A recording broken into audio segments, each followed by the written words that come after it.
I'm privileged to stand here today to speak on the issues that were raised. And as we know, the Minister of Health, we are the custodian of the health of this country.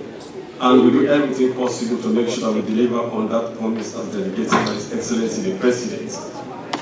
And we have a plan for the healthcare delivery system in Sierra Leone, despite being a third world country.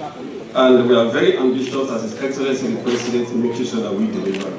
We look at healthcare from a holistic perspective over 360 degrees, which means from conception to senior citizen, we look at all the factors that affect people in that journey of life, be it infectious diseases, be it access to air, be it oxygen, etc. And working around the clock to make sure that we deliver on that promise. And in Sierra Leone, in general, we are able to have healthcare facilities within a 3 to 5 kilometer radius that has greatly improved access. And having said that, we want to now improve the quality of services. And quality of services is in 4 main domains: infrastructure development, human resource, drugs and supply chain management, and diagnostics. And in the area of infrastructure, we have made big inroads. We have 4 thematic areas of healthcare delivery to address the quality of services: primary healthcare, secondary and tertiary care, referral assisted ambulances, and the health security. In the area of primary healthcare, which actually accounts for about 80% of our investment, we have made big inroads. We have a total of 1,650 primary healthcare facilities right across the country. And since 2018, we have added about 104 new primary healthcare facilities right across the country. And not only that, we have refurbished more than 200 and more, and more than 150 more are in the planning of being established right across the country. And not only that, in the area of infrastructure, as we have been alluded to, when we build a fit for purpose or refurbish them, we have not afforded them with solar energy because we have summer all year round in Africa. We are using our natural resources, we are not alone in this. And so most of our tertiary hospitals, Connaught Hospital, the maternity center, PCM, are always solarized, if I can use that word. And so we have renewable energy around the clock, and all our PHUs, more than 200 of them right across the country, have been solarized. That's evidence.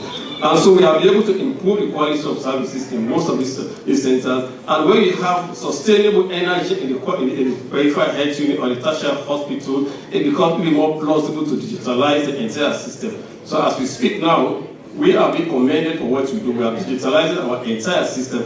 Even as we speak, as was alluded by His Excellency the President, our maternal mortality has reduced by almost 80%. And that is phenomenal. Countries are flooding in to see how do we do it in such a short period of time. Not only have we reduced maternal mortality, we continue to build upon that. The whole of the Liberian Minister of Health and the other countries came to Sierra Leone to learn from us how do we do it. And we continue to build upon that. Even in the area of maternal mortality, we used to have 40% postpartum hemorrhage accounting for that. We now have medication that are hit stable carbitocin to make sure that we take care of this 40% maternal mortality. And not only that, digitalization has been very ambitious on our agenda. All our 300 to 400,000 pregnancies around the countries are not captured on a digital platform called the Breast Track or Cobra app. And in New England, you are welcome to visit there. We monitor all around the country. And the area of primary healthcare, again, our peripheral health units now, we're going to digitalize all of them. I was in Addis Ababa. Very soon we're going to have all of them on the platform on my computer so that I can sit in the office and monitor all the peripheral health units right across the country with more than 200 of them. That's going to take a lot of increased quality of service because we can do it as a minister of health. And not only that, also in the area of human resource, as we said, we have given since before 2018 there was a monitoring of PIN codes. No recruitment was taking place. Out of that, since 2018 to date, we have recruited over 8,000 health workers, giving the PIN codes. And now, this year again, we are going to recruit another 3,000 for next year. And this one is going to be digital. It's a very transparent process. You don't need to leave your your patient in the peripheral health unit, the hospital, to come to you again. It's been digitalized. You apply online, very transparent. You upload your document. You'll be interviewed. The best of candidates will be taken to serve our health center because we believe in His Excellency the President, and also we do it to stand on that. And then also in the area of human resource, we continue to make big inroads. You know, Sierra Leone, we are one of the Athens of West Africa in education, and we are building upon that legacy. We've got a postgraduate college of health sciences, specialties. We are all training our own health specialties in Sierra Leone to make sure that we stand the test of time. And when we go out to compete, the last month we sent to for external exam, 100% of the up-and-down pass the exam. Sierra Leoneans were very smart in what we do. And also, even in our medical school, we are being digitalized. When I studied medicine in this country, we used to have live cadaver. Now we have a digitalized cadaver that can be really, certainly the question was there to see it in action, to make sure that we compete with the rest of the world, as most of us who are trained in Sierra Leone, we went outside in this country, we were able to stand the test of time. We are back and we're going to build upon that legacy to make sure we have improved quality of health service in this country. And also the area of human resource as well, we are making big inroads, making sure that we build centers of excellence, the hospital facilities in Connaught Progressive Center of Excellence in Lumley. We are making, as a country, big inroads irrespective of where you come from. We look at everybody to make sure that we leave no one behind. And in the area of fossil drugs and supply chain management, in the whole of Africa, that has been a big headache. We have developed an app in Sierra Leone now, where we call it the M-Supply, developed in Sierra Leone that has gained the attention of the world. They are coming to learn from us to make sure that every medication you touch now is accounted for right across the country. So proliferation, stock out is going to think of the past in the coming years to come, months to come. An area of diagnostics. As we said, we have added 104 new PHUs, and some of these have been upgraded to peripheral health clinics. The difference is that the clinics now have the 8 of them right across the country, from Bombali to Pujol to everywhere. They have operating theaters. They now have diagnostic capabilities. That's going to reduce the pressure on the main areas of healthcare delivery, as we say. And so these 4 thematic areas, we carry them into the 4 areas of what we do. In the pandemic response, health security. When Ebola came, we are not prepared as a country. We lost thousands of our compatriots to Ebola. But now we have a national public health agency established to take care of pandemics.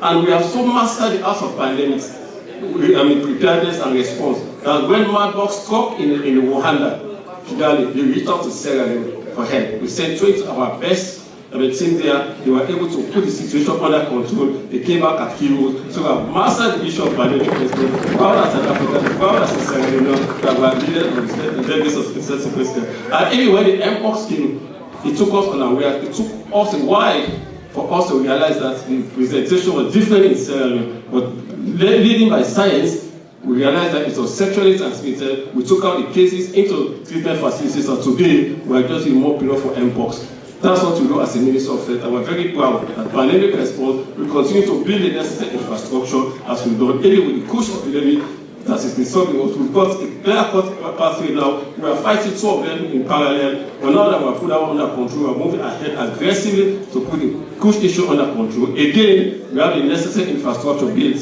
to make sure that we take the patient into facilities again, and we have changed the laws. Governance is something very much there to Sierra Leone. We have changed the laws of the drug laws in Sierra Leone. The 2001 law was not fit for purpose. Now we have separated the professional from the products, and we have now regulated something that should never be regulated in Sierra Leone, substances they used to make kush. So we now know, we have analyzed the kush, we know where they come from, we are going to close the tap upstream while we move the necessary things. So ladies and gentlemen, I think we have done so much in the area of referral system, supply chain management, the fire system, the ambulances. As my honorable colleague said, we have ambulances right across the country. The referral system has been refarmed, it's been digitalized. And we are so ambitious. We have a problem. The riverine areas, the ambulances don't get there. As a Ministry of Health, we're looking for innovation. We're challenging ourselves. And I will speak now, we've got a solution. A boat that uses both fuel as well as solar energy, the hybrid system. That's going to be servicing the riverine area in the coming months. So we are always looking for more and more, because we are one of the Athens of West Africa in so many areas. So I think we are going to work towards that very much indeed, much to the legacy of His Excellency the President. So I think Mr. Speaker, honourable members, those are my short interventions. I address this house of the Connaught Hospital. The Connaught Hospital, there are two things we manufacture in this country: oxygen and hand sanitizer. We are putting oxygen plants right across the country. So in Connaught Hospital, one of the first ones, we have a vibrant oxygen plant. I don't think we will never run out of oxygen in Connaught Hospital. What will happen will be the concentration that we use, that we take maybe at that point in time, there may be a drop in the concentration that we use for one patient to the other. But oxygen is never, in fact, we are changing the whole thing now that we have the new intensive care unit, oxygen comes directly from the wall, right onto the patient. We no longer need to use that whole method of things. And the issue of bed linen, I think as I stand, I will look for more information on that. The people are bringing bed linen into our hospitals because at IPC control, we don't encourage that as a means of health. But it will take every one of this information with the highest level of consideration, and we'll look into which will be best result to make that it doesn't happen. And the bed linen. The bed linen, that's what I was saying. Yeah, this is not a practice we encourage. We totally, abhor that particular practice, and we look into it, whatever it may be. Mr. Minister.